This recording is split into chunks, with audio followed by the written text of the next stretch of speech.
ভারতের রাজধানী দিল্লিতে তীব্র গরমের সর্বকালের রেকর্ড ছাড়িয়েছে। লোকসভা ভোটের রাজনৈতিক উত্তাপের সঙ্গেই পাল্লা দিয়ে চড়ছে তাপমাত্রার পারদ। সর্বোচ্চ তাপমাত্রা পৌঁছেছে 52.3 ডিগ্রি সেলসিয়াসে। দিল্লির মুঙ্গেশপুর এলাকায় এই তাপমাত্রা রেকর্ড হয়েছে বুধবার দুপুরে। এর আগে মঙ্গলবার দিল্লিতে 49.9 ডিগ্রি তাপমাত্রা রেকর্ড করা হয়েছিল। সেটিও ছিল রেকর্ড ভাঙা তাপমাত্রা।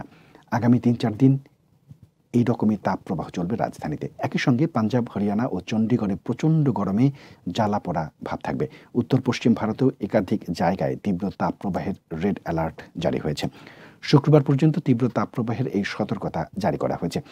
আবহাওয়া বিভাগের রেড অ্যালার্ট জারির মানে লোকজনকে তাপজনিত অসুস্থতা এবং হিট স্ট্রোক থেকে সতর্ক থাকতে বলা।